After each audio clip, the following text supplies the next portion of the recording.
میں عمران خان ہوں۔ ناظرین، سب سے پہلے تو عمران خان صاحب کے حوالے سے دنیا بھر سے تشویشناک خبریں آ رہی تھی، اور یعنی یہ تو بڑا آسان تھا کہ ان کی فیملی کو 10 منٹ کے لیے ملوا دیا جاتا تاکہ یہ خبریں بند ہو جاتی اور یہ جو افواہیں پھیل رہی ہیں یہ نہ پھیلتی، لیکن انڈیا سے آئیں، افغانستان سے آئیں۔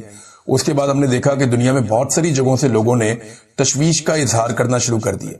بین الاقوامی شخصیات نے، عالمی صحافیوں نے، بہت سارے لوگوں نے اس کے بارے میں لکھا، کچھ سیاستدانوں نے بھی اس کے بارے میں لکھا کہ عمران خان صاحب کے ساتھ ہو رہا ہے جو زیادتی ہو رہی ہے۔ ہیومن رائٹس والوں نے لکھا کہ جناب یہ جو تشویشناک اطلاعات آ رہی ہیں یا جو باتیں پھیل رہی ہیں، اس حوالے سے عمران خان صاحب کی ان کی فیملی سے ملاقات کروانی چاہیے۔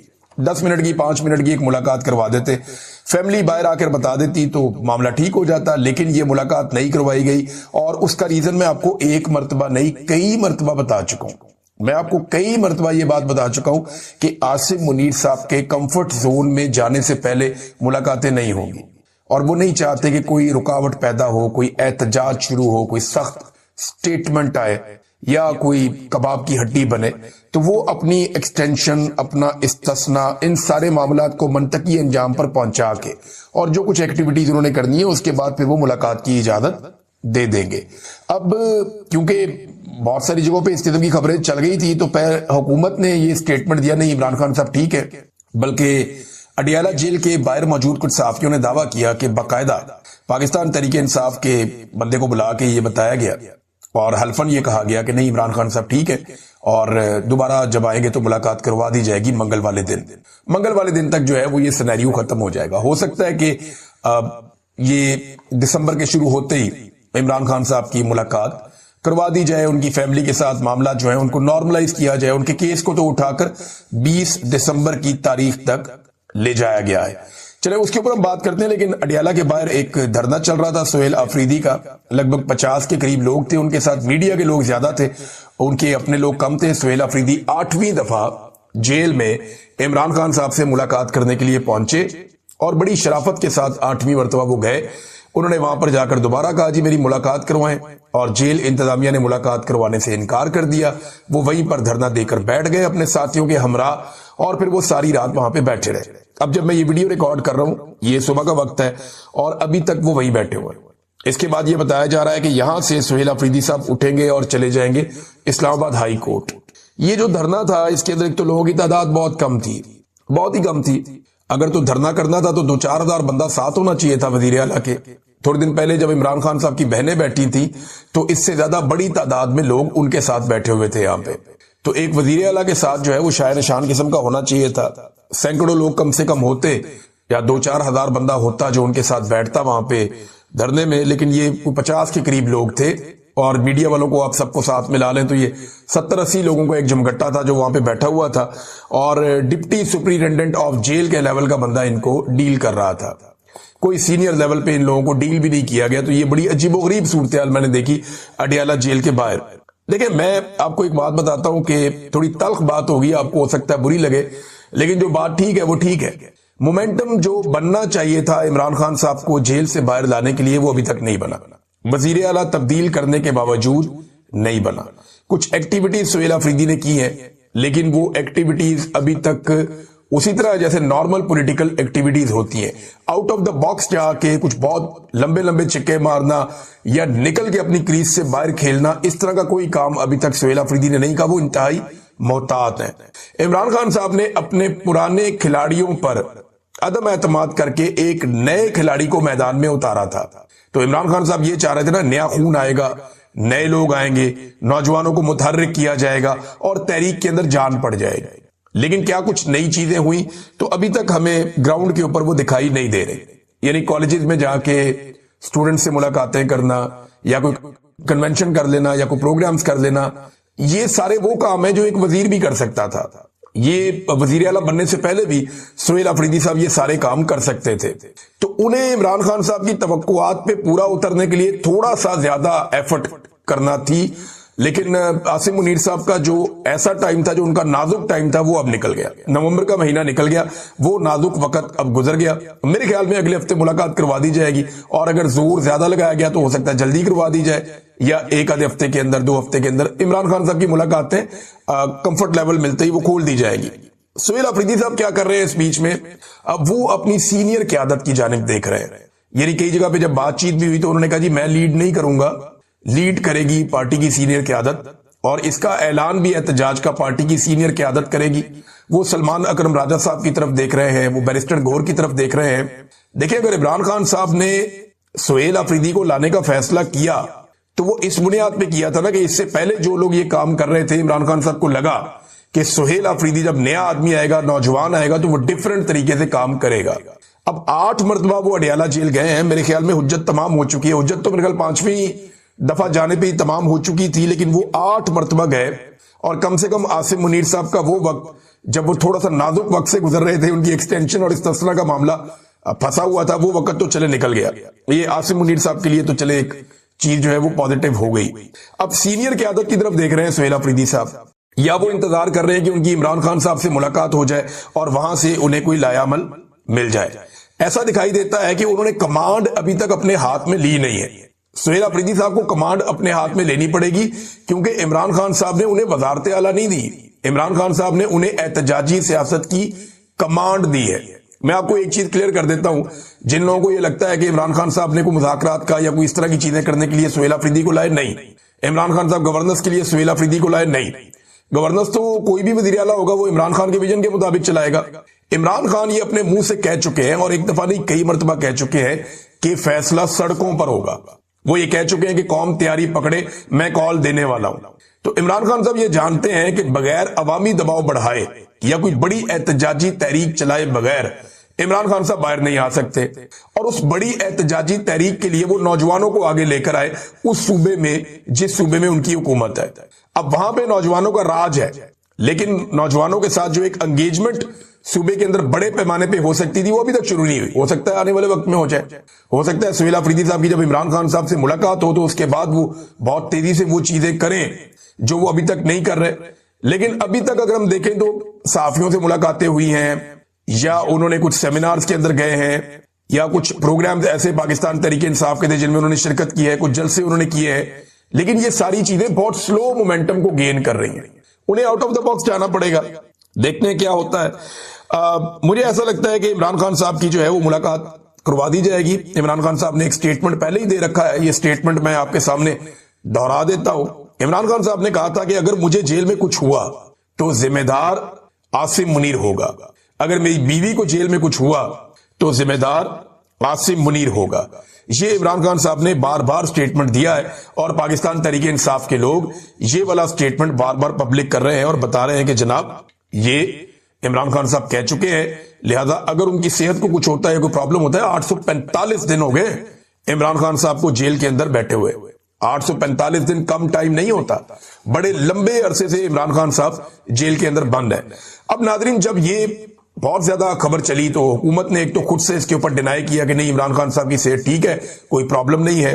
ناظرین D G I S P R کی پریس کانفرنس کے بعد جو سب سے امپورٹنٹ جواب آنا تھا وہ سہیل آفریدی کا تھا. عمران خان صاحب کا بھی اڈیالہ جیل سے ایک جواب موجود ہے، وہ بھی میں آپ کے سامنے رکھتا ہوں. عمران خان نے بہت پہلے اس حوالے سے اپنا بیان دے دیا تھا. 2021 میں یہ عمران خان کا سٹیٹمنٹ میں آپ کو پڑھ کے سنا رہا ہوں، جیل سے انہوں نے سٹیٹمنٹ دیا. 2021 میں اس وقت کی فوجی قیادت نے ہتھیار پھینکنے والے دہشت گردوں کو واپس بسانے کا منصوبہ پیش کیا تھا. کون تھا؟ جنرل باجوہ، جنرل ندیم انجم. مگر اس منصوبے کو خیبر پختونخوا اور قبائلی علاقوں کے ہمارے منتخب نمائندوں نے مسترد کر دیا تھا. اس منصوبے پر ہمارے دور میں عمل نہیں ہوا تھا. لیکن اب حقائق کے برعکس تحریک انصاف کی حکومت پر یہ سراسر جھوٹا الزام لگایا جا رہا ہے کہ ملک میں دہشت گردی اس دور میں لائی گئی اور دہشت گرد لا کر بسائے گئے. قوم کو بتایا جائے کہ کون سے دہشت گرد کب، کہاں اور کیسے بسائے گئے. یہی سوال ہم نے پچھلے ویلاگ میں پوچھا تھا. تو عمران خان صاحب نے تو جیل سے بیٹھ کے جواب دیا کہ جناب میں تو دہشت گرد نہیں لے کر آیا، دہشت گرد تو آپ لوگ لے کر آئے تھے. تو یہ دہشت گردی لے کر کون آیا؟ عمران خان کے دور میں تو دہشت گردی کنٹرول ہو رہی تھی. عمران خان کے دور میں تو دہشت گردی زیادہ نہیں ہو رہی تھی بلکہ کم ہو رہی تھی. عمران خان نے یہ کہا تھا کہ دہشت گردی ایسے ختم نہیں ہوگی، آپ کو بات چیت کرنی پڑے گی سٹیک ہولڈر سے، اور پھر اس نے امن قائم کر کے دکھایا تھا. آج بھی وہی فارمولا ہے. اچھا ایک اور چیز ہے، یہ بھی بڑی انٹرسٹنگ ہے، یہ میں آپ کے سامنے رکھتا ہوں.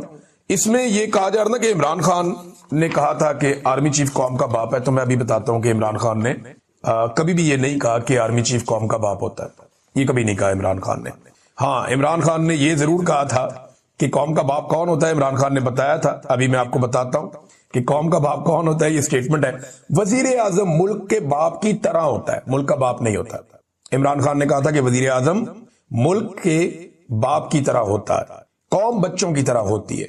اگر بچے بھوکے ہیں تو کیا میں ایک بادشاہ کی طرح رہوں گا، اپنے خرچے کم نہیں کروں گا؟ عمران خان نے بطور وزیر اعظم 25 جون 2020 کو قومی اسمبلی میں یہ خطاب کیا تھا. وہ تو کہہ رہا تھا کہ وزیر اعظم باپ کی طرح ہوتا ہے. یہاں پہ D G I S P R نے کہا نہیں جی، انہوں نے کہا تھا کہ آرمی چیف باپ ہوتا ہے. نکالو اسٹیٹمنٹ دکھاؤ D G I S P R صاحب. اس لیول پہ آپ کو ایسی بددیانتی اور ایسی غیر ذمہ داری کا مظاہرہ نہیں کرنا چاہیے تھا. لیکن اب وہ کہہ رہے ہیں جی قائد اعظم ہمارا باپ ہے، D G I S P R کہہ رہے ہیں. چلو عمران خان نے کم سے کم اتنا تو کیا کہ پاکستان کی ملٹری اسٹیبلشمنٹ سے یا D G I S P R سے یہ منوا لیا کہ قائد اعظم ان کا باپ ہے. لیکن یہ تو بڑی نافرمان اولاد ہے کہ باپ کا حکم ہی نہیں مانتی. باپ نے کہا تھا کہ حلف کی خلاف ورزی نہیں کرنا، یہ حلف کی خلاف ورزی کر رہے ہیں. آج اس پریس کانفرنس میں جائیے بتا رہے ہیں کہ میرا باپ قائد اعظم ہے، اور اسی پریس کانفرنس کے اندر اپنے حلف کی خلاف ورزی بھی کر رہے ہیں، اسی باپ کی نافرمانی کر رہے ہیں. تو نافرمان اولاد کا کیا فائدہ؟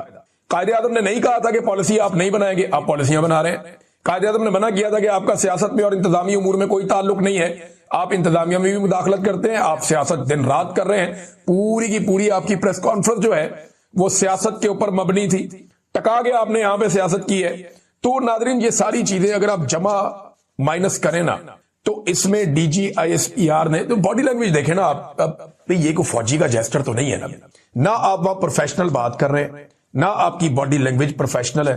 آپ کا یونیفارم اتار دینا تو باقی جو بچتا ہے وہ ایک ایسا آدمی بچتا ہے جو عمران خان کے بغض میں مبتلا ہے اور پیپلز پارٹی اور پی ایم ایل این کا مشترکہ کارکن ہے. بس اگر D G I S P R صاحب کے پاس یونیفارم نہ ہو اور وہ یہی پریس کانفرنس کر رہے ہو تو بالکل ایسا دکھائی دے گا جیسے اون چودھری پریس کانفرنس کر رہا ہے. اس سے زیادہ کوئی فرق نہیں ہے، بالکل ایگزیکٹلی یہی والا لیول لگتا ہے. جیسے اون چودھری بلکہ زیادہ بہتر کر لیتے ہیں، اون چودھری کے لیول پہ آگے ایسے لٹک لٹک کے لمک لمک. باڈی لینگویج یار فوجیوں والی نہیں ہے. ایک جواب موجود ہے، وہ بھی میں آپ کے سامنے رکھتا ہوں. لیکن سہیل آفریدی نے کیا کہا؟ انہوں نے کہا کہ عمران خان صاحب پاکستان کے مقبول اور عوامی اعتماد رکھنے والے قبول ترین لیڈر ہیں، اور پاکستان تحریک انصاف اس وقت ملک کی سب سے بڑی سیاسی جماعت کی حیثیت رکھتی ہے. ایسے میں D G I S P R کی جانب سے پاکستان کے ایک مقبول سیاسی قائد اور سابق وزیر اعظم کے بارے میں سیاسی نوعیت کے اور حقائق کے برعکس بیانات نہ صرف ایک ریاستی ادارے کے وقار کے منافی ہیں بلکہ جمہوری اقدار اور آئینی روح کے ساتھ بھی سنجیدہ مذاق کے مترادف ہیں. انہوں نے کہا یہ بات واضح رہنی چاہیے کہ کسی بھی ممکنہ ملٹری آپریشن کی مخالفت صرف تحریک انصاف تک محدود نہیں ہے بلکہ خیبر پختونخوا کی تمام سیاسی اور مذہبی جماعتوں اور ہر مکتبہ فکر سے تعلق رکھنے والے افراد اس موقف پر متفق ہیں کہ ملٹری آپریشن کسی بھی مسئلے کا دیر پا حل نہیں ہوتا. مسئلہ صرف یہ نہیں ہے کہ ریاست دہشت گردی کے خلاف سنجیدہ نہیں ہے، مسئلہ یہ بھی ہے کہ فیصلے زمینی حقائق، منتخب نمائندوں، مقامی آبادی اور صوبائی حکومت کو اعتماد میں لیے بغیر کیے جا رہے ہیں. زمینی حقائق یہ ہیں کہ آج بھی خیبر پختونخوا کے متعدد اضلاع میں عوام عدم تحفظ، معاشی جمود، نقل مکانی کے خدشات اور ریاستی پالیسیوں پر عدم اعتماد کا شکار ہے. کاروبار، تعلیم اور معمولات زندگی بار بار متاثر ہو رہے ہیں جبکہ مقامی آبادی کو فیصلہ سازی میں شامل نہیں کیا جاتا. یہ ایک ناقابل تردید حقیقت ہے کہ خیبر پختونخوا میں اب تک 22 بڑے ملٹری آپریشن اور تقریباً 14,000 انٹیلیجنس بیسڈ آپریشن کیے جا چکے ہیں. اس کے باوجود دہشت گردی کا مکمل خاتمہ نہیں ہو سکا. اس صورتحال سے یہ سوال جنم لیتا ہے کہ کہیں نہ کہیں پالیسی سازی اور عمل درآمد میں سنجیدہ خامیاں موجود ہیں.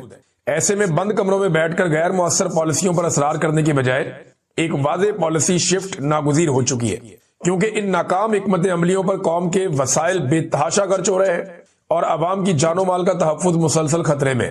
اس تناظر میں یہ بنیادی سوال اپنی جگہ قائم ہے کہ آخر اس بار ایسی کون سی ٹھوس ضمانت موجود ہے کہ ایک اور ملٹری آپریشن واقعی پائیدار امن کی بنیاد رکھ دے گا؟